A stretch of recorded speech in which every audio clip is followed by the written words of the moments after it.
This is a review of the hardware for the mini weather station that Gabe and I are putting together. Um, the mini weather station consists of just basically two boards. There's a board that looks like this. It's called a Wemos or Lolin D1 mini board, and it's Wi-Fi capable. So looks something like this guy here.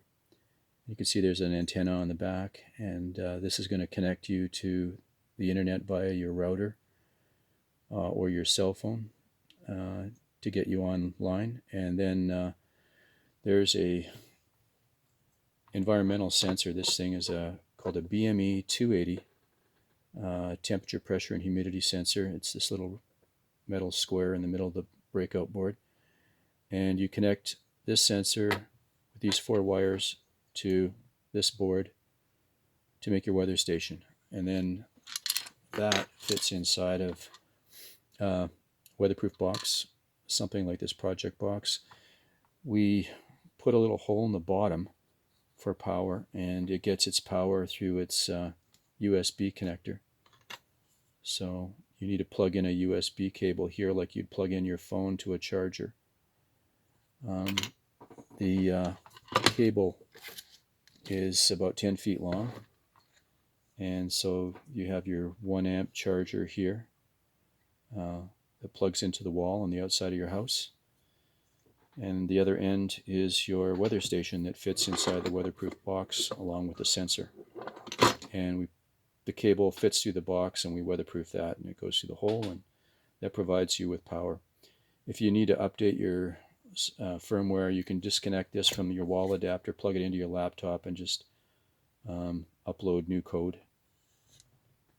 So that seems to work very well. We've had one on the outside of our house, the outhouse here, for about 1.5 years. It's been through 2 winters now, and it's been working fine.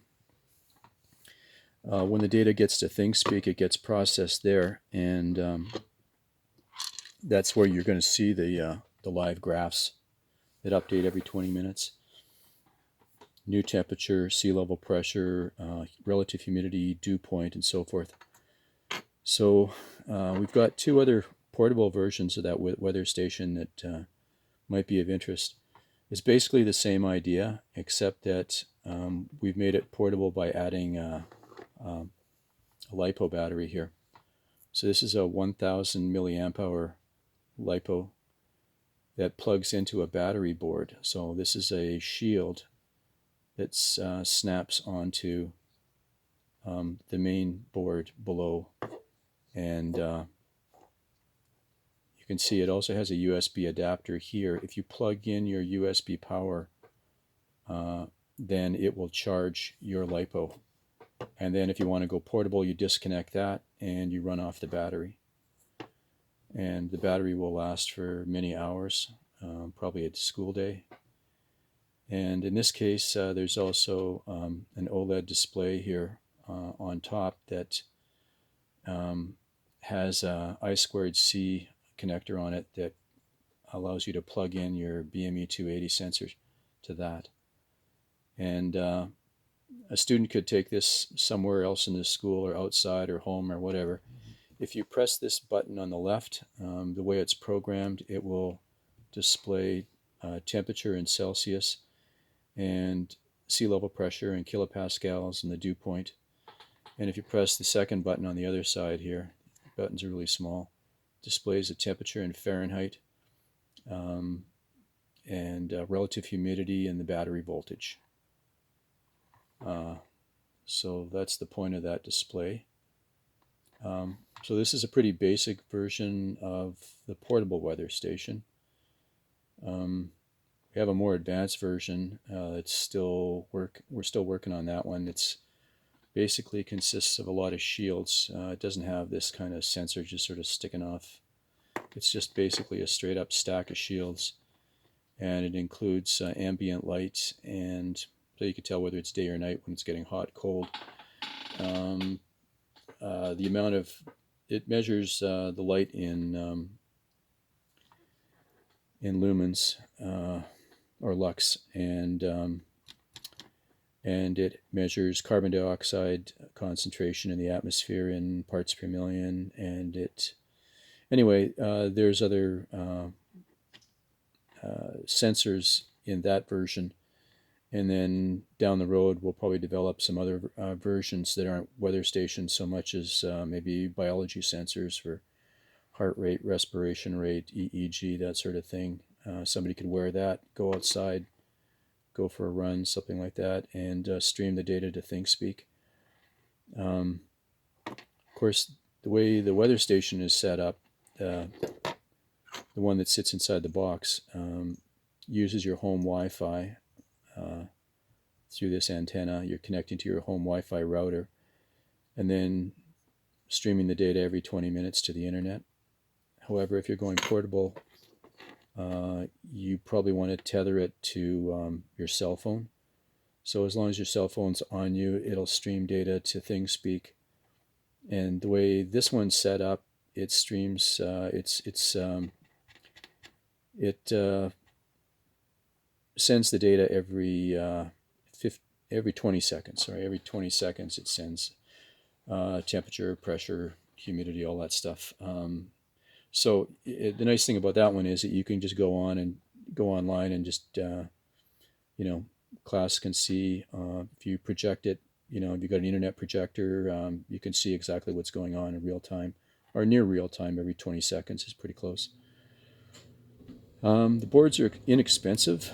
The bottom board is about $5 for the D1 Mini. This middle battery board, for example, I think it sells for $3 Canadian. The top board, the OLED shield, is $6. So they're relatively inexpensive. This BME 280 sensor, I believe, is $7 if you buy it from Universal Solder in Yorkton, Saskatchewan, for example. They sell these boards for, I think, $7. Delivery time is about a week if you go with them. If you buy these boards from the Lolin store in China, Lolin store, the online store, and AliExpress, it will take about 6 weeks to get to your house. The Lolin boards are the most advanced. They're coming right from the plant that makes the designs and makes them, so maybe that's the way to go. This is a more advanced version of the D1 Mini in that you can see it's a longer board. It's got all the battery charging circuitry built into it. There's your battery connector, and it's got an I2C connector as well on the side here. So that's pretty handy. This board sells for, I believe, about $8 Canadian right now. Prices are going up with the drop in the price of oil and the Canadian dollar. So yeah, they've actually gone up $1 or so in the last week.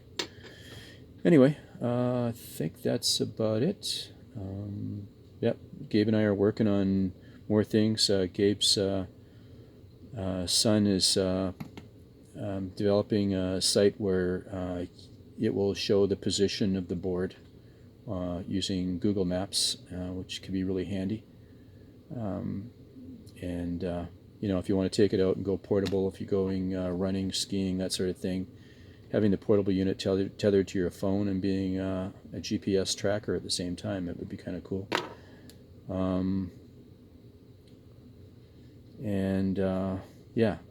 The header pins do not come with the boards. Look at the Lolin store. You'll look for those separately. I think they're like $1 for a bag of these things. And you'll need these long pins if you want to stack boards together. So you need to solder the header onto the basic board, and you get this thing. And then you can stack boards one on top of the other, just like that. And so you get a little stack, and every board you add, maybe it provides a new sensor that you can read to the internet or display on through something like this OLED here. Well, that's about it.